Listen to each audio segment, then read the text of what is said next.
Hola, buenos días a todos. ¿Me escuchan? Veo que está conectado el doctor Luis Rodríguez, la mamá de Emir. Les voy a pedir que vayan abriendo las cámaras para que podamos ver la cara. Está Trini también. ¿Me escuchan?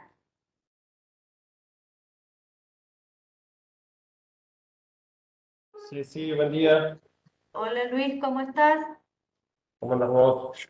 Bien, acá vamos a pedir que abran por favor las cámaras de los papás que están conectados para que podamos verlos y podamos conversar más directamente, ¿sí?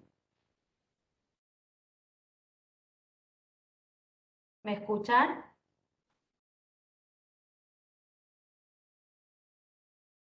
No tengan vergüenza, abran las cámaras, si no. La mamá de Mir, ¿me escucha? Ustedes ya han participado de otros talleres, saben que esto es algo interno entre nosotros, con confianza para que se saquen todas las dudas. Hoy tenemos que aprovechar la presencia del doctor Luis Rodríguez, nefrólogo. Te cuento, Luis, que nosotros ya hemos hecho otros encuentros así con los papás.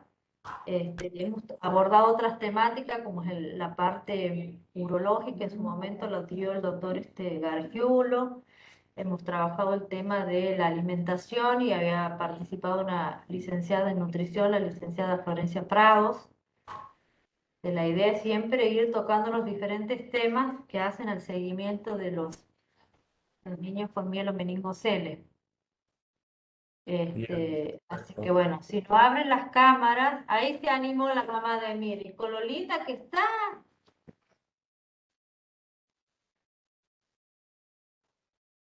la escuchamos. ¿Me escuchas bien? Haceme así con el dedo si escuchas bien. Bien, bueno. A ver quién más. Ahí hay una más que se animó, Jessica.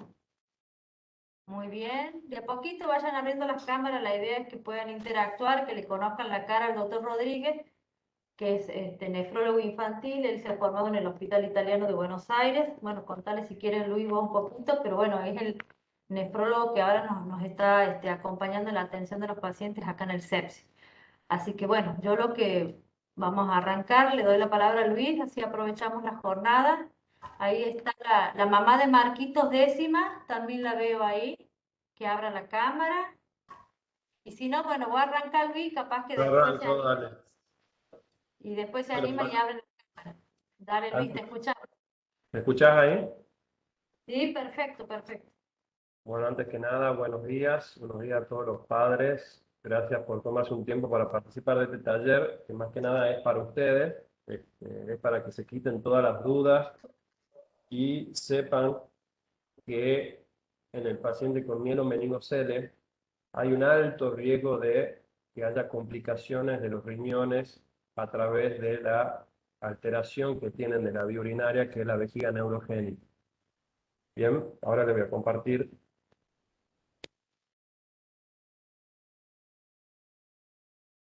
Lo que sí, Cecilia, yo no sé cómo lo maneja el operador, si el operador silencia a todos los padres. Me gustaría por ahí que tengan la posibilidad de habilitar los micrófonos, hacer preguntas, cualquier duda que tengan, que la consulten, que este es el momento, así se quitan las dudas. ¿Mm? ¿Te parece que Los la papás, presentación silenciamos los, todos en la los papás presentación? tienen la posibilidad de sacar el silencio y poder hacer preguntas. Bueno, perfecto.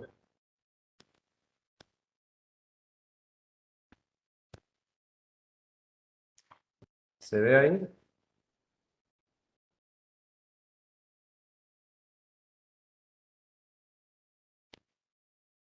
¿Se ve? Se ve, Doc. Se ve perfecto, Luis, se ve perfecto. Bueno, antes que nada me presento para los que no me conocen, por ahí no sé si hay algún paciente que no me conoce. Bueno, mi nombre es Luis Ignacio Rodríguez, soy nefrólogo pediatra. Actualmente estoy ejerciendo la profesión en Tucumán y hace unos meses me invitaron a tomar parte de ahí de nefrología en el CEPSI. Yo me formé en el Hospital Italiano y actualmente formo parte del miembro del Comité de Nefrología de la Sociedad Argentina de Pediatría.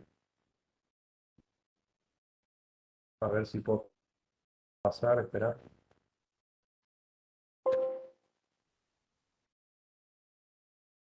Bien. Más que nada, esto es algo introductorio a lo que ustedes ya saben de la patología que padecen los hijos de ustedes.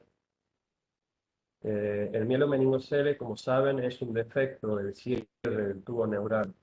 Dentro la patología, digamos, a grandes rasgos, se llama defecto del cierre del tubo neural. Dentro de esto, una de las más frecuentes es el mielomeningocele. Bien, como podemos ver acá en el dibujo, ¿se ve el cursor? ¿Que lo voy moviendo o no? Sí, se ve el ¿Sí? cursor. Sí, sí, se ve. Bueno, como sabemos, nosotros en un recién nacido, en un paciente pediátrico, tenemos el sistema nervioso central, que es el cerebro, y hay una parte de ese sistema nervioso que se llama médula, que viaja a través de la columna vertebral. ¿Bien? Lo que sucede en el mielomeningocele es generalmente que hay una falla en el cierre de los huesos de la columna, ¿bien?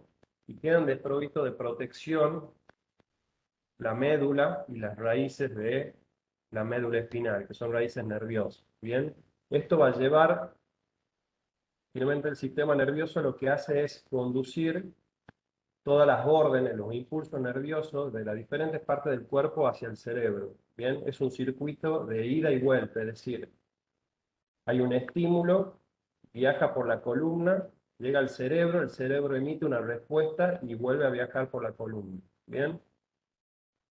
Depende del sitio de la lesión, va a depender el trastorno que tengamos nosotros, ¿bien? Generalmente se dice que si la lesión o el mielomeningo es en una zona alta, toda la zona por debajo de esa columna se va a ver afectada. Generalmente lo que vamos a ver afectado son las sensaciones del tacto, del dolor, de la temperatura y el movimiento. ¿Mm? Ocasionando trastornos, digamos, por ejemplo, en el caminar, el correr, trastornos de la marcha, que son cosas que generalmente los padres ven. Pero tienen que tener en cuenta que hay algunas cosas que no se ven y que también están alteradas. Bien, por ejemplo, el trastorno de la micción y el trastorno de la defecación. Bien, este gráfico es el modo ilustrativo para que vean cómo la médula desciende por la columna vertebral y a medida que va descendiendo, va liberando filetes nerviosos que irrigan diferentes partes que inervan diferentes partes del cuerpo. Por ejemplo, la médula espinal, cuando pasa por la columna cervical, se ocupa de liberar filetes nerviosos que se van a ocupar de inervar todo lo que es el miembro superior. Entonces, si yo tengo una lesión a nivel cervical, ya sea por un mielomeningo o por un traumatismo, yo voy a tener afectado tanto la parte superior y todo lo que viene por abajo. En cambio, por ejemplo, si la lesión es a nivel dorsal, acá en la zona amarilla, yo voy a tener afectado toda esta región del cuerpo para abajo, perdón. En caso de que la lesión, por ejemplo, sea en la región dorsal, la zona esta de los miembros superiores va a estar normal, no va a haber ninguna afectación. Pero siempre que haya una lesión, de ahí para abajo se produce un trastorno. ¿Mm?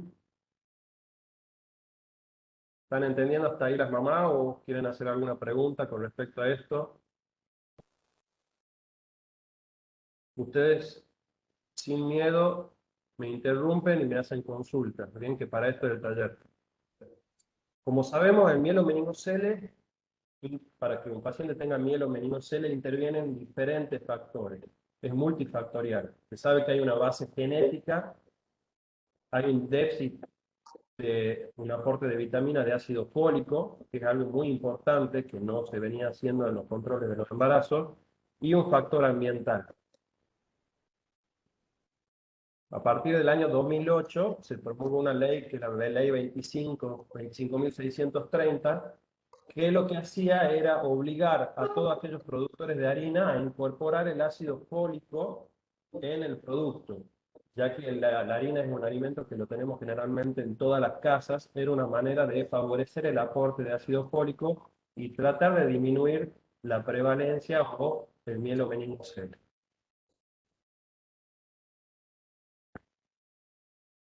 Hoy en día, los déficits del tubo neural, el mielomeningocele, constituyen la segunda causa de malformaciones congénitas. Bien, en la Argentina se dice que de 1000 nacidos, un paciente tiene mielomeningocele. Esto nos da un dato estadístico que quiere decir que por año nacen 400 a 500 niños con mielomeningocele. En el caso de que una mamá tenga un hijo con mielomeningocele y quiera volver a quedar embarazada, tiene que tener en cuenta que el riesgo de que su nuevo hijo tenga mielomeningocele va a estar incrementado, es decir, tiene un mayor riesgo de tener mielomeningocele. Este riesgo se aumenta a un 2 a un 5% para futuros hijos. Bien, puede pasar, no las conozco a todas, pero que haya familias con varios hermanitos con mielomeningocele. Este riesgo sí se va a ver reducido si nosotros incorporamos el ácido fólico los 3 meses previos, digamos, al embarazo y durante el primer trimestre del embarazo. Disminuye considerablemente el riesgo de tener mielomeningocele. Pero hay que tener en cuenta que todavía aún así existe el factor genético.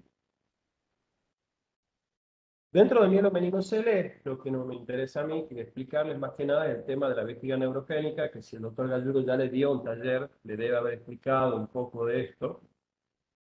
¿Y qué es lo que consideramos vejiga neurogénica? Bien, como sabemos, la parte nerviosa viaja desde el cerebro hasta las diferentes partes del cuerpo. Bien, en el caso de la vejiga, vamos a ver que hay una desconexión del sistema nervioso y la vejiga, es decir, que la vejiga no tiene ningún comando o no tiene nadie que la controle. La principal causa de vejiga neurogénica es el mielomeningocele, pero hay otras patologías que pueden dar vejiga neurogénica. Bien, por ejemplo, un traumatismo, alguna lesión de la columna, algún tumor, pueden dar una vejiga neurogénica. Toda aquella patología que me produzca una desconexión del cerebro con la vejiga, me produce o me producir una vejiga neurogénica. Bien. Al principio, cuando recién empezó la enfermedad, las principales complicaciones del paciente con mielomeningocele eran la hidrocefalia y las complicaciones neuroquirúrgicas, y con el avance de la tecnología esto ha ido disminuyendo y sí resurgió los problemas renales. Hoy en día la tasa de pacientes en diálisis con mielomeningocele en pediatría es altísima. ¿Por qué? Porque no hay un control adecuado desde el momento que nacen. Se da como prioridad a la parte neurológica, a la parte ortopédica, y por ahí se descuida un poco la parte nefrourológica. ¿Bien? Por esto, digamos, se dice que la evaluación y el seguimiento con el urólogo y el nefrólogo en forma precoz es importantísimo para el paciente con mielomeningocele. Generalmente, todos los pacientes con mielomeningocele nacen con un riñón normal. Pero acá yo te digo, nace con un riñón normal, pero no con el sistema urinario normal. ¿Bien? El riñón nace normalmente, pero la vía urinaria y la vejiga no son normales. ¿Bien? Se dice que generalmente la mayoría de los recién nacidos tienen un trastorno en la vejiga, es decir, una vejiga neurogénica. La vejiga es el órgano que se encarga de almacenar la orina, bien, y de eliminarla en forma periódica. ¿Cómo se produce esto? Generalmente la vejiga se llena con orina. Esto estimula un sensor que genera una señal que va hasta el cerebro. El cerebro, que es inteligente, nos dice hay que vaciar esa vejiga, manda un estímulo a la vejiga y como la vejiga tiene un músculo, lo que permite es que se contraiga y se vacíe. ¿Bien? Los niños con mielomeningocele esta capacidad no la tienen, entonces la vejiga se llena, se llena, se llena, no tienen la necesidad de orinar porque pierden esa sensibilidad y en realidad el paciente orina por rebosamiento, es decir, porque este, la vejiga ya está tan llena que colapsa y pierde orina. No es que es el paciente que orina, sino que la vejiga pierde orina. El tema es que cuando la vejiga se llena, la orina no sola se va a perder por la parte genital, sino que la orina va a ascender por la vía urinaria y va a producirse lo que se llama reflujo vesicureteral. Bien, acá podemos ver un gráfico en el cual tenemos un reflujo. Este es un uréter, una vía urinaria normal, y acá esta es una vía urinaria con reflujo, y podemos ver cómo se dilata, aumenta la cantidad de orina que asciende, que generalmente en un paciente normal no tendría que subir, solamente el circuito sería descendente. En el caso de los pacientes con mielomeningocele y vejiga neurogénica, la orina puede subir y producir presión del sistema de drenaje y llegar a producir presión a nivel renal. Y es ahí donde se produce tanto las infecciones urinarias como las complicaciones renales. Existen diferentes grados de reflujo, por eso es que se pide en cierto momento un estudio para ver bien qué grado de reflujo tiene el paciente. Bien, que puede ser un grado 1 hasta un grado 5, en donde hay un compromiso severo de la parte renal. Todos los niños con mielomeningocele, acá esto es lo importante, deben ser asumidos como portadores de vejiga neurogénica. Todos. ¿Por qué? Se ha visto en unos estudios realizados que los pacientes con mielomeningocele que se les realizó una urodinamia inicial, un 90% tenían vejiga neurogénica o algún trastorno de la vejiga. Solamente un 10% de esos pacientes era normal. Y de este 10% que era normal, evolucionaban a una vejiga neurogénica al corto plazo cuando se repetía la urodinamia en los posteriores meses. ¿Bien?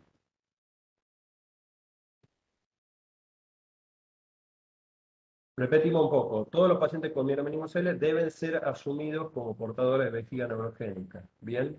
Por más que no tengan una alteración neuroortopédica. Inclusive los pacientes que tienen un lipomeningocele o un lipocele, bien, que no tienen trastornos ortopédicos visibles, ni trastornos de las marchas, y capaz que no tienen un sistema valvular a nivel cerebral, pueden tener vejiga neurogénica. Por eso todos los pacientes, por más que no haya trastornos neuroortopédicos, deben ser asumidos como mielomeningocele y que son, perdón, como vejiga neurogénica. Y para eso deben ser sometidos a una evaluación urológica precoz para poder detectar qué vejiga tiene el paciente. Para mí esto es lo más importante que ustedes tienen que llevarse de este taller. ¿Qué es lo que debemos hacer con un paciente con mielomeningocele? ¿Cómo estudiar la vía urinaria y en qué momento estudiar la vía urinaria? ¿Bien? Existen estudios anatómicos de imágenes, por ejemplo, la ecografía y la cinturoteografía, y después tenemos algunos estudios que son funcionales, que me valoran cómo funciona el riñón, por ejemplo, un laboratorio de sangre, un laboratorio de orina. ¿Qué se recomienda? La ecografía renal y de la vía urinaria se debe hacer lo más precoz posible cuando tenemos un nacimiento de un paciente con mielomeningocele para detectar cómo está esa vía urinaria y para ver que no haya una dilatación del riñón. ¿Bien? La cisturetrografía, ¿cuándo indicarla? Se le indica a partir de las 6 semanas y la idea es evaluar la anatomía de la vejiga y ver si hay presencia o no de reflujo vesicureteral, es decir, si la orina sube hacia el riñón. La urodinamia también se la pide a partir de las 6 semanas o después de la cirugía de neuroquirurgia que se haya realizado, para ver bien cuál es la capacidad de esa vejiga de almacenamiento y cómo funciona esa vejiga. Y la función renal, generalmente a partir del 7.º día ya es necesario que tengamos un laboratorio con función renal, con una urea, una creatinina. Se puede pedir una orina para ver cómo está, pero generalmente la orina no va a ver, se puede estar alterada en un periodo más adelante.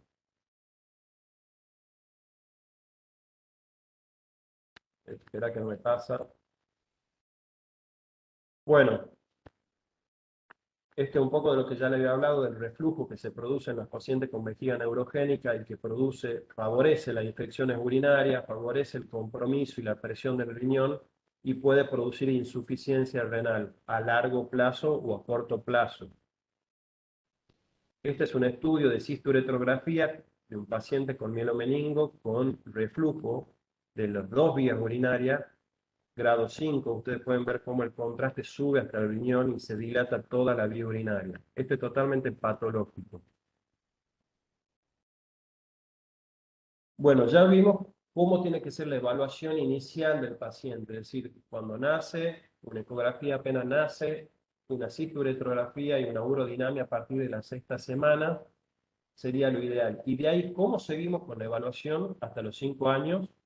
Bien. Generalmente se dice que lo ideal es hacer una ecografía renal y de vía urinaria. Es muy importante que la ecografía se la pida en los pacientes que sean sondados antes de ser sondados y después de ser sondados, para ver si la dilatación esa que tiene la vía urinaria mejora con el vaciamiento de la vejiga a través del sondaje. Entonces, cuando se piden ecografía en los pacientes con mielomeningocele, lo ideal es pedirle presondaje y postsondaje. O en el caso que tengan una talla vesical o alguna cirugía, antes de orinar y después de orinar. El primer año de vida, lo ideal es que la ecografía se repita cada 3 o 4 meses. Después del año a los 2 años, si el paciente está estable, no es un paciente de riesgo, que no tiene infecciones urinarias, lo ideal es que se haga cada 6 meses. Y después de los 2 años hasta los 5 años, anual. Esto si el paciente es estable. Después, si hay algunas complicaciones, la frecuencia de los estudios ya va a depender del especialista. Pero un paciente que es estable, que no tiene complicaciones, mínimamente tiene que tener estos estudios realizados. La urodinamia se debe realizar anualmente hasta los 5 años. La cisturetrografía se realiza una sola vez en el momento del diagnóstico para ver si hay reflujo y después se lo puede volver a repetir previo a una cirugía urológica o después de una cirugía neurológica para ver si ha empeorado esa vejiga, o también en aquellos pacientes que llegan a la consulta y uno se da cuenta que no tiene un seguimiento desde hace 2 o 3 años. Lo ideal es volverle a repetir una cisturetro como para ver cómo estamos parados hoy en día. Y la función renal, que es el laboratorio de sangre y de orina, debe ser evaluado en forma periódica, ¿bien? Y eso ya depende de cada especialista, especialmente del nefrólogo, que es el que le indica. Pero generalmente lo piden todos los controles. Ahora, desde los 5 años en adelante, va a depender de la situación del paciente. Si el paciente es un paciente estable, ¿bien? Continuamos con las ecografías anuales y la urodinamia anual.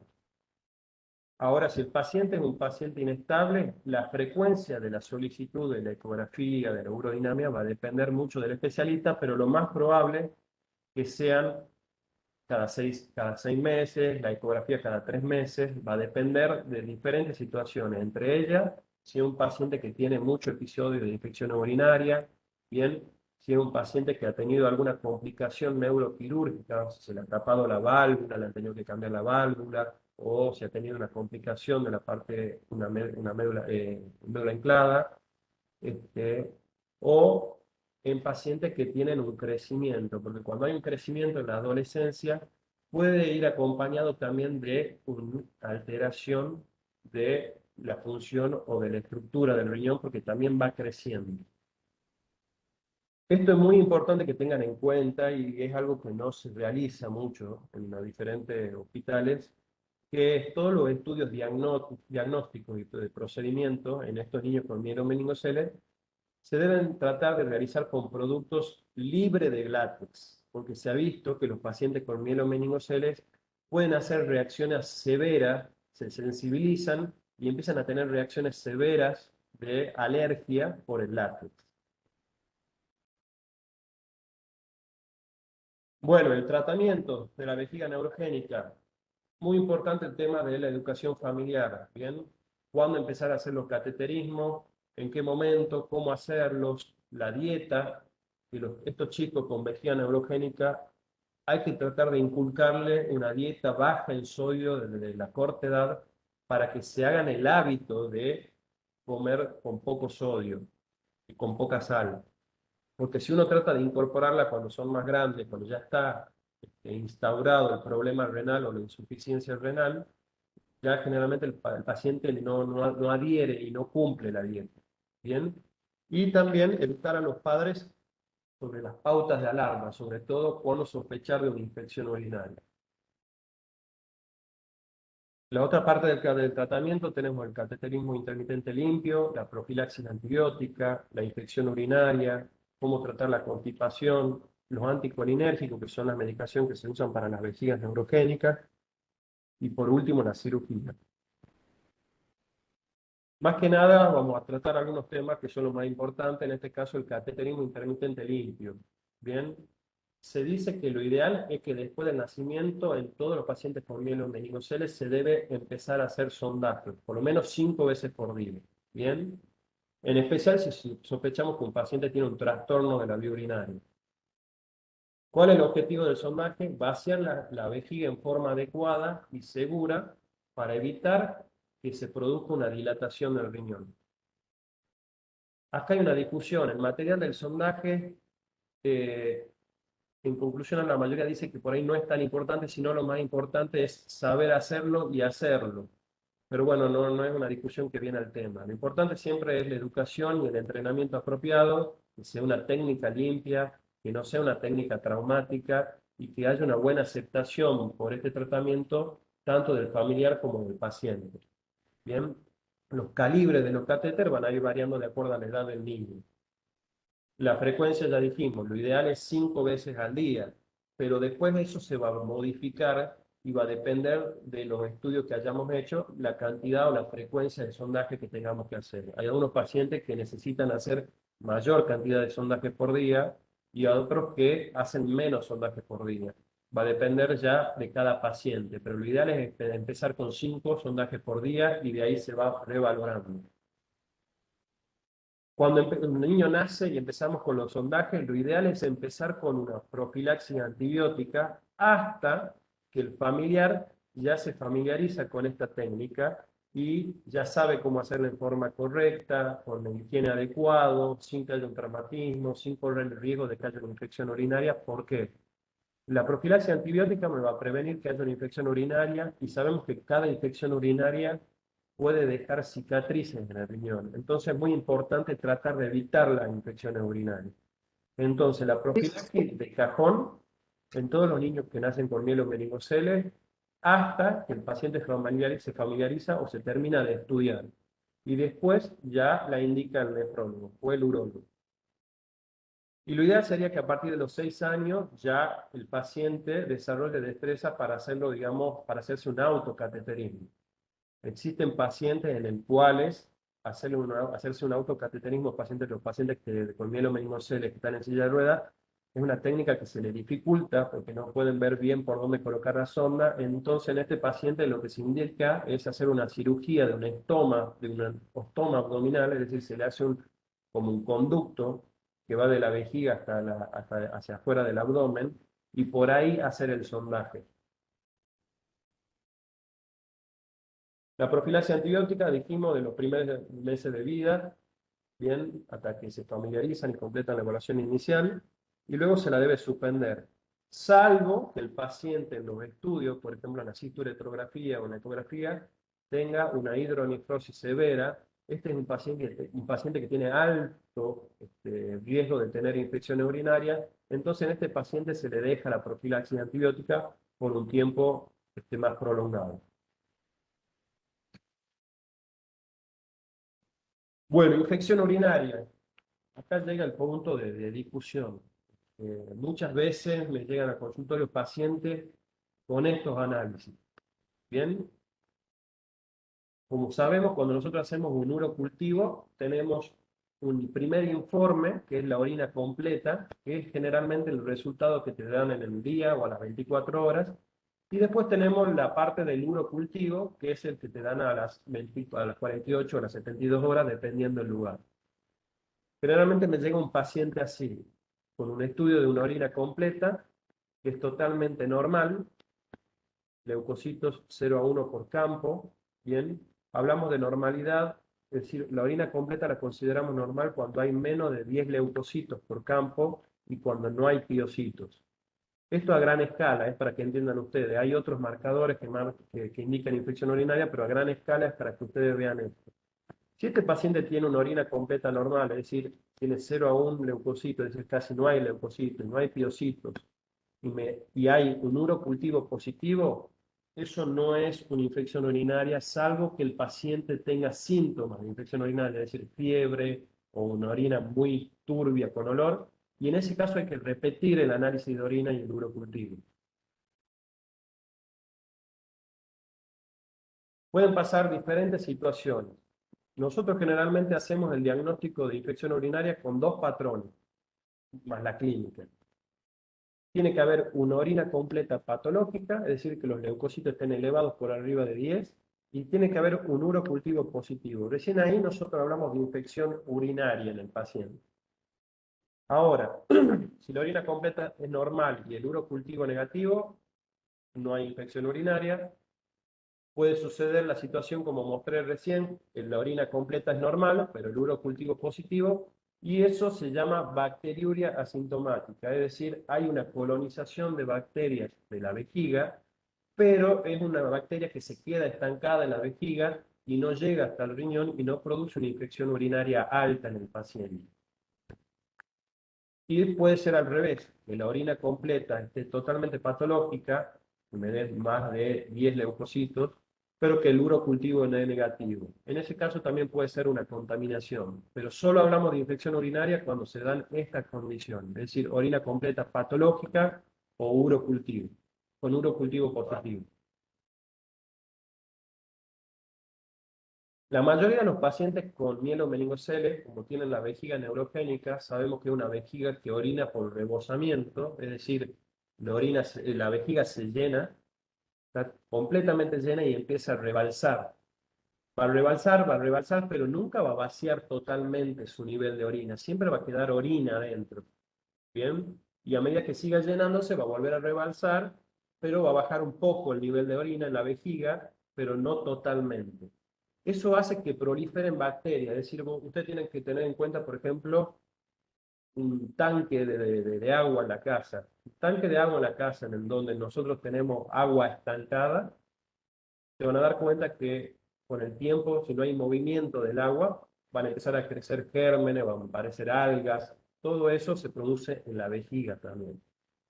La mayoría de los pacientes con vejiga neurogénica tienen bacteriuria asintomática, es decir, hay bacterias en la vejiga, pero no producen síntomas de infección urinaria. ¿Hay que tratarlo? En una primera instancia, no. En caso de que haya algún tratamiento, en algún caso especial, el que tiene que indicar el tratamiento es el nefrólogo o el urólogo. Este, solamente se lo trata generalmente cuando hay que hacer un tratamiento, un estudio invasivo, por ejemplo, una cisturetrografía o una urodinamia, le hacemos un tratamiento para evitar que ese germen que está en la vejiga ascienda al riñón. Pero si no, no. Por otro lado, tenemos lo que sería el intestino neurogénico.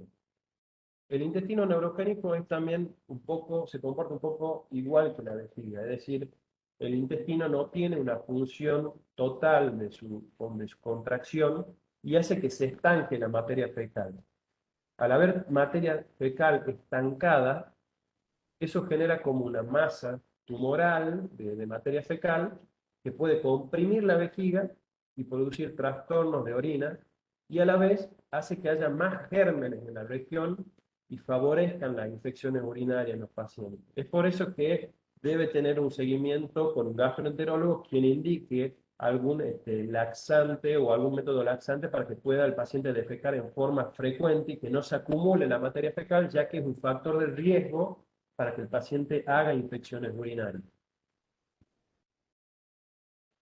Después tenemos el tratamiento anticolinérgico, que algunos pacientes ya lo conocen, que son el más usado es la oxibutinina, y esto se lo indica una vez que se hace la urodinamia y ya lo indica el urólogo en realidad. Pero más que nada es para disminuir la presión de la vejiga y evitar ciertas complicaciones de reflujo para que no haya compromiso del riñón. Y después hay diferentes tratamientos quirúrgicos que yo los puse, los nombré, acá hay algunos, la vesicostomía, que es unir la vejiga a la pared abdominal. En algunos pacientes que tienen reflujo, es decir, que la vejiga, la orina asciende hacia el riñón, se le puede inyectar como una toxina botulínica que evita que el reflujo, para disminuir el reflujo. Después hay otra cirugía como en los pacientes que tienen vejiga chiquita y que necesitan, digamos, mayor capacidad de almacenamiento, se le puede agrandar la vejiga y generalmente eso se lo hace con pedazos de intestino, eso se llama ampliación vesical. Pero es solamente para nombrarles estos tratamientos que existen para tratar la vejiga neurogénica. Bueno, eso es todo por hoy. Hola.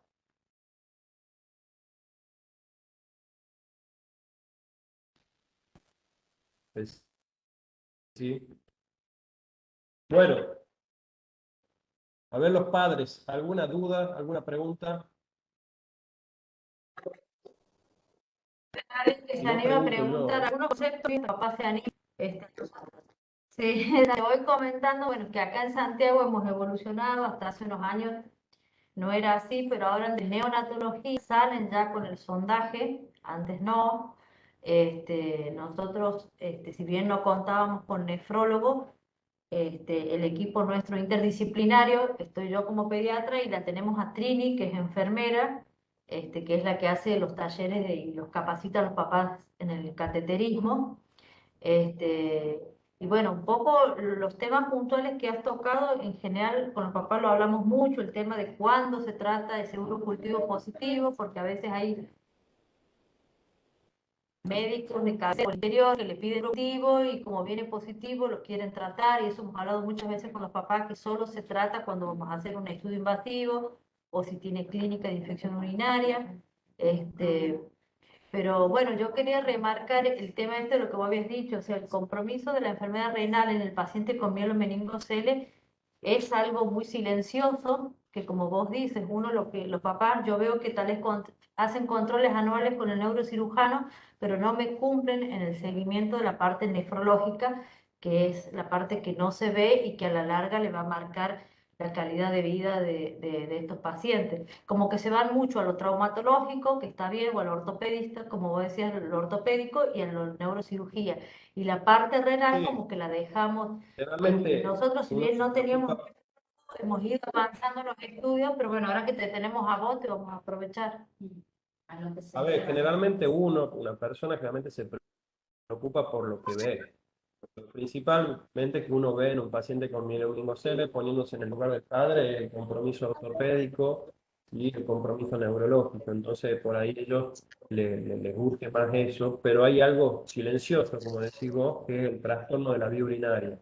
Bien, este, generalmente, la mayoría de los pacientes con mielomeningocele, a largo plazo, te diría que a partir de los 7 años, ya empieza a haber un compromiso de la parte nefrológica y que, como decimos nuevamente, es silente. Yo por ahí a los pacientes que lo estoy viendo en consultorio, y por ahí Cecilia también les pide, a veces lo que se llama un análisis de orina de 24 horas, una orina aislada para medir la proteína en orina. Un paciente normal generalmente no tiene proteínas en orina. Cuando yo hago un análisis de orina y detecto que hay proteínas en la orina, que es la famosa microalbuminuria, la primera que aparece es la microalbuminuria porque es la más pequeña, ya quiere decir que hay un compromiso del riñón y hay algo silente que ha ido afectando durante los años y ha producido que ese riñón pierda proteínas y va a seguir afectándolo y va a seguir ese riñón evolucionando y empeorando. Pero el riñón, ¿qué pasa? Muchos pacientes llegan a la urgencia ya con insuficiencia renal, no tienen el seguimiento nefrológico ni de la vía urológica, entonces vos ya entras con el paciente que tiene el riñón tronado, que está totalmente destrozado porque tenía todo un riñón dilatado, que si bien no le daba síntomas, porque la realidad es que a veces tampoco te da síntomas de infección urinaria, pero vos tenés un sistema en el cual la orina está presionando continuamente al riñón, entonces es como que no pasa la orina y esa presión va deteriorando el riñón. Entonces es algo muy silencioso hoy en día tiene, digamos, una cierta morbilidad en los pacientes con mielomeningocele. El otro punto que me parece importante de reforzar es el tema del efecto del cateterismo intermitente limpio. Hoy en día, digamos, bueno, hay más adherencia y menos cuestionamientos, pero como que al principio a los papás les costaba mucho porque dice yo, el pañal lo moja, él orina, ¿para qué lo voy a sondar? ¿O por qué? En lugar de sondarlo 5 veces, doctora, yo lo sondo 2 veces, una vez, y en realidad la indicación, si el urólogo dijo 4 veces al día, es 4 veces al día, si el urólogo dijo 6 veces al día, es 6 veces al día, porque en cada caso la urodinamia le ha definido al urólogo la frecuencia del cateterismo. Y bueno, un poco lo que vos decías, o sea, todo niño que nace con mielomeningocele se considera que tiene vejiga neurogénica y debe ser sondado desde el nacimiento. Tal cual, pues sí. El tema es esto, digamos, como repito nuevamente, uno piensa que como mamá o papá, haciéndole 2 sondajes, lo conoce la vía urinaria y no, con 2 sondajes está bien. Este, ustedes piensan, pero por dentro no está bien. La verdad, la mayoría de los padres no hacen el sondaje como un médico le indica. Yo diría que una de las principales causas, digamos, de la insuficiencia renal es la falta de adherencia al sondaje. Más las infecciones urinarias, etcétera. Pero la falta de adherencia al sondaje, uno se relaja, pues a ver, uno es consciente de esto, no es fácil, uno tiene que tratar de ponerse en el lugar de los padres, no es fácil convivir con un familiar enfermo, tratar de cumplir al 100% el tratamiento, es difícil. Uno tiene que ponerse siempre en el lugar del padre, es difícil tener que cumplir horarios para un sondaje y dejar de hacer alguna actividad laboral o algo, es difícil. Pero bueno, hay que tratar de llegar a un acuerdo o algo, digamos, a un balance y tampoco ser tan exigente, ¿no? Y tratar por ahí de ser como médico, decir, a ver, yo a este chico le puedo disminuir el sondaje. ¿Para qué le dé 5 sondajes por día a todos los pacientes? Veamos cada paciente en particular y en el caso que se pueda bajar el sondaje, se lo baja. En el caso que no, no. Siempre hay que tratar de descomplejizarlo al paciente un poco, porque es inviable, la verdad que es inviable. Pero bueno, hay que tratar la adherencia al tratamiento en todas las enfermedades, inclusive en pacientes trasplantados que hacemos seguimiento y trabajo, es todo un tema. El gran problema de las complicaciones es la falta de ese tratamiento en cualquier enfermedad.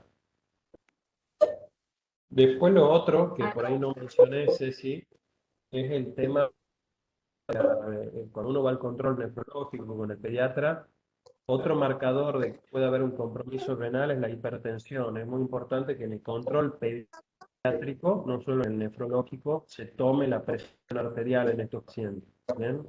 La presión arterial alta me dice que hay algún compromiso del riñón. Y puede haber, a veces puede ser el primer marcador. Es raro, pero puede serlo. Y si lo detectamos a tiempo, podemos actuar a tiempo. ¿Mm? A Bien, ver, algún no sé padre si que se anime a hacer una alguna pregunta. mamá tiene alguna pregunta, algún comentario que quiera hacer, la mamá La de mamá de Mil Marquín. Torres. A ver, la mamá de Mir, alguien que quiera hacer algún comentario. Hola, doctora, buenos días. Soy mamá de Marcos Jiménez. ¿Qué tal, Alejandra? ¿Cómo Bien. estás? ¿Cómo le va, doctora? ¿Todo bien? ¿Está bien?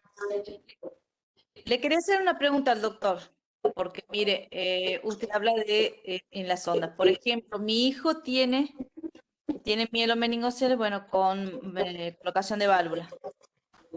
Pero hay una cosa que, por ejemplo, que en las ondas, por ejemplo, cuando él le toca, yo me he dado cuenta de él. Él es un niño que él camina normal, él tiene motor normal, digamos. Pero, ¿qué es lo que pasa? Si él anda mucho jugando, porque él anda, va y viene, él es un niño que no se queda quieto, y si le toca el horario de la sonda en ese momento, él no saca pis. O sea, le tengo que llamar y decir, vení Marco, toma agua, o si tiene sed, viene a buscar agua, tomar y vuelve otra vez de vuelta a su carrera. Eh, Le gusta mucho jugar, estar con los niños. Ese es el tema de... Ahora, cuando él se quedó quieto, él no está o está mirando tele, está quietito, está en cama o está mirando en la silla, él sí, ahí sí tiene pis.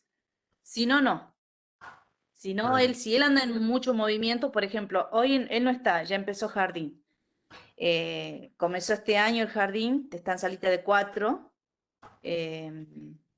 Le cuesta el tema de que hay niños que ya comenzaron su salita de 3 y él recién ingresó en su primer jardín. Como que hay niños que sí ya manejan más cosas, tijera, bueno, entienden consignas. Él como que le cuesta un poquito, pero se integra muy bien en el jardín, no hubo ningún problema.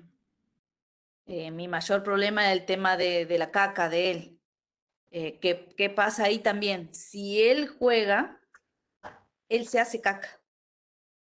O sea, si él anda jugando, ahí él va a estar haciendo, se va a hacer. Y se va a hacer una, se va a hacer dos, se va a hacer a cada rato, porque hay momentos, por ejemplo, que a él le toca, que como usted dice, como que se llena de caca y es como que después cuando él anda en movimiento, eh, obviamente va, viene, él se comienza a hacer caca. Pero también es un niño que le gusta comer todo tipo de comida, no hay ningún problema, frutas, todas las frutas, no hay problema. Lo único que la manzana no le gusta comer así, le gusta rallada, ¿no? O sea, bueno, y mayormente, bueno, como vuelvo, el tema de la sonda. O sea, si él anda, ¿qué pasa con eso? Bueno, perfecto tu pregunta, gracias por participar, Alejandra. De Eh, nada. yo le pido disculpas si no me acuerdo de cada caso puntual ahora, pero sí, Alejandra, vamos a tratar estos dos temas. A ver, el tema del sondaje. Eh, Cuando uno ya conoce a los padres, acá el que mejor conoce la vía urinaria del paciente son los padres, Mm, más que el médico, ¿bien? claro. Pero tiene que haber un compromiso del padre. ¿A qué voy con esto? No todos los tratamientos son iguales para todos los pacientes, Sí, sí, sí. ¿bien? Si vos notas que tu hijo durante la actividad física no es de producir orina, ¿vos podés dilatarlo al sondaje? Sí, pero con esto que vos me decís, doctor, yo ya le he hecho sondaje mientras él hace actividad física y no produce orina, si vos le has hecho bien el sondaje y no hay producción de orina, listo, Mm. ¿lo podés diferir a ese sondaje? Sí.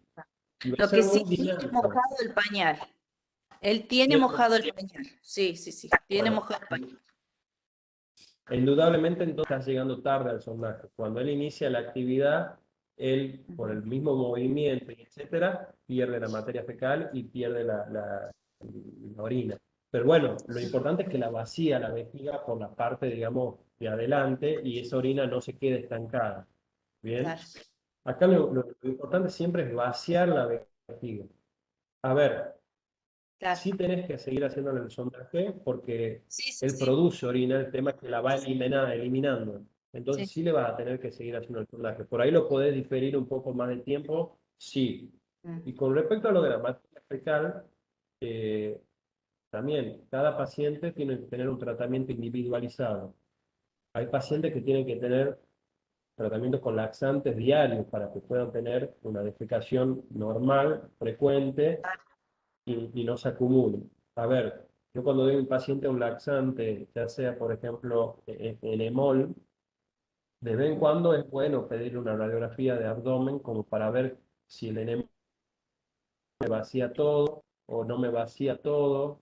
Lo más probable cuando tu hijo hace actividad física, la materia fecal es líquida o blanda o es dura, No, es caca, caca, pura caca. pero es dura. Digamos, puede ser así, variado, variado.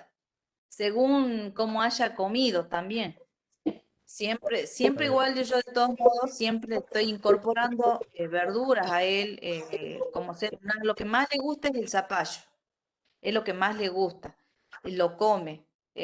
Si yo siempre cada tanto le estoy haciendo sopas o como para que él incorporar la verdura, incorporar la fruta también. Por eso le digo que él no tiene problema en comer diferentes tipos de comida o comerla la Está bien. fruta. Hay niños que tienen Habría, preferencia. habría que controlarle con una radiografía de abdomen para ver si controla adecuadamente, como decís vos, y vacía adecuadamente el intestino. En el caso que sea así, esto de que vos me decís que pierda con la actividad física, lamentablemente es un problema que tienen los chicos de mielomeningocele porque no tienen continencia, no tiene capacidad para decir no o sí hago caca. Bien. Sí, Entonces, sí, el sí, lo entiendo. movimiento del ejercicio va a estimular por ahí el descenso de la materia fecal y él no va a sentir. Claro, Pero bueno, sí, habría que evaluar bien la parte intestinal si él tiene un buen vaciamiento del intestino en su vida cotidiana. Pero claro. bueno, repetimos, cada paciente tiene que tener un tratamiento individualizado de acuerdo a los estudios y cómo sigue. Mm, bien, bien, bien, bien. ¿Alguna otra mamá que quiera hacer pregunta? Acá, no sé si me llegan a ver porque para activar la cámara. No te veo, pero Soy te escucho. eh, mamá de... Se te Es la escucha muy mamá de cortado. Gael. Importa que no puedas abrir la cámara, te escuchamos. Es la mamá de Gael. Perfecto. Te Mi pregunta escuchamos. es con respecto a la vejiga neurogénica e hipertónica. ¿Es que? Con respecto a la vejiga neurogénica hipertónica, Sí, a Gael le hicieron una urodinamia y él estuvo medicado sí, con la oxibutinina. Y sí, bueno, y ahora le tienen que volver a realizar la urodinamia. sí. Y mi pregunta es si me podría explicar un poquito con respecto a lo que es la vejiga neurogénica hipertónica. La vejiga a ver, neurogénica hipertónica. A ver, neurogénica quiere decir que no está conectada a un comando, es decir, que no responde a ninguna señal. Bien. Y de ahí vos tenés diferentes tipos de vejiga neurogénica. Una de ellas es la hipertónica. ¿Qué quiere decir hipertónica? La vejiga tiene un músculo, ¿bien? Y ese músculo Sí, está muy contraído, entonces hace que la vejiga esté medio cerradita. Y la capacidad de volumen que tenga esa vejiga es poca, digamos. Es decir, no, tiene una capacidad para almacenar orina muy disminuida. ¿Y qué riesgo sí, me corre esa vejiga neurogénica hipertónica? Que al ser chica la vejiga, a ver, al principio que cuando uno nace por ahí no es tanta la complicación, pero a medida que va creciendo, la producción de orina del paciente es cada vez más. Entonces la vejiga se va quedando chica para la cantidad de orina que él produce. Y esa orina no solo va a ir para abajo, la va a eliminar por rebosamiento, no sé si tiene alguna cirugía tu hijo o no, sino que también no, va a ir, sino que también va a ir para arriba, se va a producir lo que es un reflujo y va a producir, puede producir complicaciones a nivel renal, ya sea infección urinaria o algún compromiso a nivel renal. Entonces, lo que uno trata con esta medicación, que son los anticolinérgicos, que uno empieza con primera línea, que es la oxibutinina, es relajarla la vejiga para que se distienda y tenga mayor capacidad de almacenamiento. ¿Bien? ujú, A sí, veces no funciona o la oxibutinina no da resultado y uno puede pasar a una segunda droga, que es una droga por ahí más selectiva de la vejiga y puede aumentar la dosis y probar. Se va probando. Si con la droga no resulta y es un paciente que tiene complicaciones de infecciones urinarias recurrentes, etcétera, hay que buscarle una solución a esa vejiga. Es decir, aumentar el tamaño de la vejiga. Si con medicación no funciona en un futuro, eso ya lo decide el urólogo, existen opciones para agrandarla que son las cirugías. Por ejemplo, la ampliación vesical. Bien. bien. Sí, te Gael, respondí la duda o era sí, Gael está Sí, programado para el otro viernes para hacerse la urodinamia ya aquí con la doctora Salomón, Luis. perfecto. Bueno, lo vamos a ver ahí entonces. bueno, gracias. No, gracias a usted. ¿Alguna otra pregunta? ¿Alguna otra madre que quiera preguntar?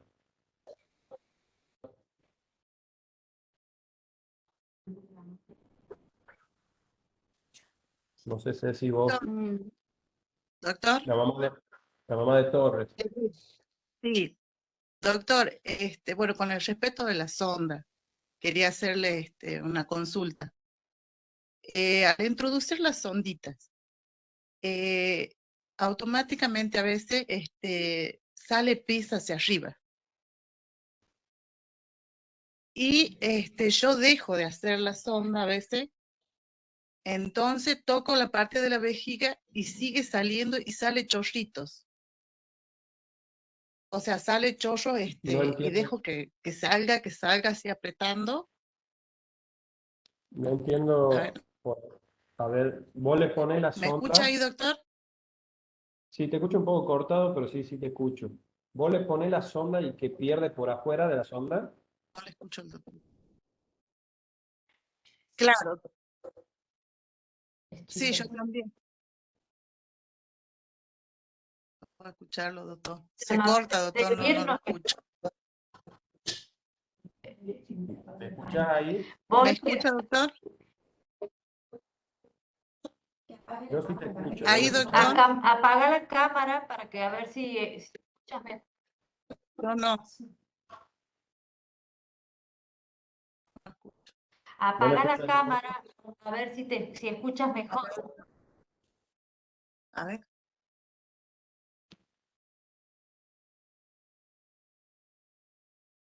¿Me escuchás ahí? Ahí, ahí, doctor, lo escucho. Ahí, ¿Me ¿me podías- escucha usted? Sí, sí, yo te escucho. ¿Me podías repetir el tema, lo que me decías? Sí, doctor. Cuando esté por introducir la sondita, o sea, se viene pis, Sí, orina, o sea, sube hacia arriba. O sea, es como que al introducir la sonda, igual por los costados sale pis. bien. Perfecto. Ahí hay que valorar Este, dos temas. Primero, el calibre de la sonda. sí, Bien. Porque capaz que el calibre que estás vos introduciendo ya le queda chico a ella, perdón, a Mir. sí, Este, entonces va a perder, digamos, perisonda. Entonces, lo primero que hay que chequear, que eso ahora cuando vaya al urólogo habría que verlo, para ver el tema del calibre de la sonda y bien, darle una sonda que sea adecuada para su uretra, para su conducto, por un lado. Por otro lado, muchas veces pasa esto, digamos, que uno introduce la sonda y empieza a perder o empieza a salir orina. Es como que la sonda hace como un estímulo y empiezan a orinar. De todas maneras, el sondaje hay que hacerlo completamente, porque la orina que sale no es la total y nosotros tenemos que vaciar totalmente la vejiga, ¿bien? O lo más que se pueda. sí, sí, sí, doctor, sí. Son 4 veces al día que yo le estoy haciendo. Está Solo bien, durante la noche no se le hace. bien. Lo que yo te diría más que nada es rever el tema del calibre de la sonda, que eso habría que Bien, pedir turno con la urologa para que veamos bien. Lo más probable es que se esté quedando chiquito. sí, doctor, y con el tema de la caca, por ejemplo, él hace, por ahí hace bien, normal. O sea, normal sería medio durito, algo así, en una cantidad correcta, y por ahí, al otro día me hace un poquito dura, ya como tipo bolillito, Ujú. y ahí Bien. queda. ¿Vos usás algún laxante en alguna ocasión? No, nada, doctor, nada. Bueno, esto ya es más personal mío, pero generalmente yo a mis pacientes con mielo meningo les doy para que tengan en su casa un laxante, como ayuda, Sí, no como bien, bien, tratamiento cotidiano, sino como ayuda. Más que nada en estas situaciones, digamos. Digamos, el tema de la caca no es que siempre se comportan igual. Sucede a veces que por ahí un día te hace, otro día se te seca 2 días. Entonces, a ver, lo ideal es que haga todos los días. Entonces, Si hizo un día, perfecto, al otro día no hizo, listo, usamos el laxante. No dejar pasar más de 2 días porque eso se va acumulando. Claro, Tampoco esperemos que la caca sea siempre igual, va a ir modificándose y capaz que a medida que crece se puede ir secando más todavía, es decir, que pasa días sin hacer caca. Por eso es importante también tener un laxante o algún catártico en la casa como para ayudarse. claro. No usarlo cotidianamente, pero sí para ayudar en el momento que ustedes ven que se seca. No dejarlo que se Bien, seque. doctor. ¿Eh? Sí, sí. Bien, doctor, En esa era ese, mi en pregunta. en ese sentido, Luis, el tema del intestino neurogénico, nosotros en general propiciamos, digamos, a través de la alimentación rica en fibra, pero como ellos saben que tienen el intestino neurogénico, un buen ritmo intestinal sería 3 veces a la semana, tal vez no en forma diaria, pero con 3 días a la semana que hagan, como que nos disminuye el riesgo de que hagan la infección urinaria. Y después hacemos tratamiento e indicación ya personalizada en cada caso cuando vemos que realmente el intestino tiende más a una constipación, más, son niños más constipados. Estos dos casos, tanto de Miel como de Marcos, son nenes que en general o hacen diario o hacen pasando un día, ¿no? Pero hay otros casos donde tenemos niños que tal vez pasan 5 días, 7 días, y ahí donde insistimos en el uso de algún laxante. Está bien. Sí, repito, esto es muy personal y va más que nada a la practicidad. Pues. Muchas veces son pacientes que son de lejos, no tienen una consulta en el momento adecuado, no tienen cómo consultar, pero por ahí darle la indicación de, a ver, si está más de 2 días seco de vientre, listo, usarlo como rescate a tal catártico, a tal laxante.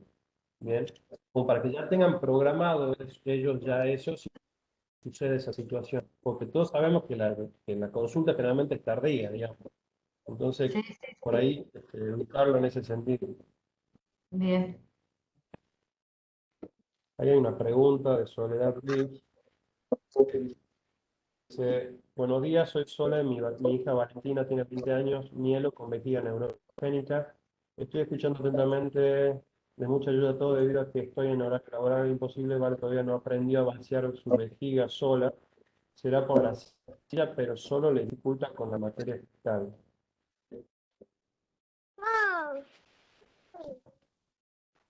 No entiendo esa Buenas, última doctor, parte. ¿cómo No. está? Soy Buen Sole. día, ¿cómo estás, Hola, buenos Soledad? días. ¿Todo bien? Por el horario estoy en mi trabajo, no puedo usar la cámara, pero voy a ser breve. Vale, todavía no puede, además de todas las charlas y todo que he recibido, sola no se puede sondear. Lo hago, yo soy la que la sondeo a la Vale y lo hago muy temprano, después de 8 horas de mi horario de trabajo, vuelvo a la casa y ahí hacemos las demás sondas, que las completamos, llegamos a hacer 4 diarias, no 5, eh, pero en el lapso de las 8 horas no está vaciando la sola, vale la vejiga. Y le quería contar a los papás que lo que mejor resulta para la constipación, en el caso de Vale, que tenía mucha constipación, hay un producto que es el agarol puro, que es lo que mejor le ha resultado. Vos estás haciendo propaganda, Soledad. Mira, No, no, no, es lo que mejor le ha ido, Vale. Por ahí es como para que algún papá la... A ver, lo de los laxantes también es un tratamiento individualizado, digamos. Si bien hay algunos que Claro, funcionan más frecuente, uno siempre trata de empezar con lo menos fuerte, ir claro, progresando y ir adecuando, digamos, el laxante, digamos, a cada paciente. Soledad, claro, cuando vos le haces el sí, sondaje después de 8 horas, ¿cuánta cantidad sí. de orina tiene? Eh, bueno, por ejemplo, le cuento cómo es nuestro día. A las 6:30 arranca el primer sondaje. Después, a las 4 de la tarde que estoy volviendo a la casa, recién ahí el pañal está lleno, está cargadísimo. No lo he llegado a pesar, pero sí está cargado. Esa a las 4 de la tarde es la próxima, es nuestro segundo sondeo. Y después de 2 horas o 3 horas, ya es menos cantidad, por ejemplo, unos 200, que es la cantidad de líquido que ella ha tomado, es lo que va a vaciar, pero ya no hace las pérdidas entre sondaje y sondaje a la tarde. ¿Por qué? Porque se lo hace en horarios. Y el último sondaje es a las 11 de la noche, por decir. Escúchame, ¿y ella hace infecciones urinarias? Sí, la Vale tiene siempre, en todos los urocultivos tiene infecciones urinarias, no No, tienen, no. Bacteriuria ajá, asintomática no es infección urinaria. O sea, ajá, si tiene clínica de infección urinaria, ¿vale? sí, Fiebre o... no tiene, perdón, no tiene fiebre, no tiene Claro, nada. Bueno, ahí, Soledad, te habla la Sí, doctora Cecilia. La doctora Vale Cecilia, Luis tiene la- 20 años y es de las pacientes que cuenta que pase para adultos, entonces bueno, nosotros la seguimos viendo. Ahora hace bastante que no viene la Vale. Lo que el mm, doctor te dice es que tener un cultivo positivo no significa que tenga infección urinaria, ¿sí? claro, Eso ya lo sí, sí, habíamos sí, hablado. Se trata solo cuando tiene síntomas de infección claro, urinaria o si va a ser algún estudio. La así es. Vale la está siguiendo alguien desde el punto de vista nefrológico ahora, mamá, o urológico. Hace 2 años no, Bueno, porque eso tendríamos que retomar, porque ella, tal vez Luis, ya tiene 20 años, ella está en silla de ruedas, tal vez sea candidata para el autosondaje, tal vez sí, a este, ver, por eso yo por la dificultad pregunto, de alguna cirugía que le facilite el autosondaje. claro, Soledad, a sí, ver, yo siempre es resistente a la cirugía. Yo no estoy hablando que tu paciente, tu hija tiene indicación quirúrgica, pero habría que reevaluarla, porque el hecho de que ella orine o porque rebalse y en los pañales, quiere decir que también esa orina tiene probabilidad de ir al riñón y está produciendo un deterioro lento, pero progresivo en el riñón. sí, Entonces, sí, ahí, en el caso de que haya una intervención quirúrgica, por ejemplo, tu hija sería ideal para hacer un toma urinario. ¿Eh? Por ahí que se le hace un agujerito en la panza que va a la vejiga para que ella pueda hacerse el sondaje a través de ahí, ya que por la vía urinaria se le dificulta por estar, digamos, en silla de ruedas, por su claro, trastorno, digamos, de ortopedia. Pero habría que bien. revalorarla. Sí, sí, ahora tenemos, la verdad que con todo lo que es las charlas y todo que nos ofrece el hospital, de 10 porque nos ponemos al día en todo y lo conocemos a usted, que no tenemos. Bueno, Bueno, así que Sole, después ponerte en contacto con la Trini para que programemos un controlcito con la Valentina desde la Sí, parte nefrológica y neurológica, ¿sí? sí, muchas gracias por todo el aprendizaje que nos ha dado. no, gracias a ustedes por estar presentes. Bueno, Bueno, Ceci, yo lamentablemente me tengo que ir. ¿no? Este, Ya estamos en horario de ir cerrando la charla. La verdad que muy lindo el taller. Muy completo, muy didáctico. Gracias, doctor. Bueno, yo antes que nada la quiero felicitar a la doctora Cecilia por la fuerza y el empeño que le está poniendo todo al servicio y a los pacientes mielos. La verdad que desde que he llegado yo a Santiago lo que veo que hace es mucho y, y yo también como que tengo un compromiso con ayudarla, digamos, y tratar de hacer cosas para ayudarlo a ustedes. Y así logramos también llevar un uróloga que va a empezar a ir ahí al hospital. Y lo que yo creo para el sepsis, haber tenido todo en un año, me parece que es un avance muy fuerte y es una apuesta a futuro. Y creo que lo tienen que aprovechar.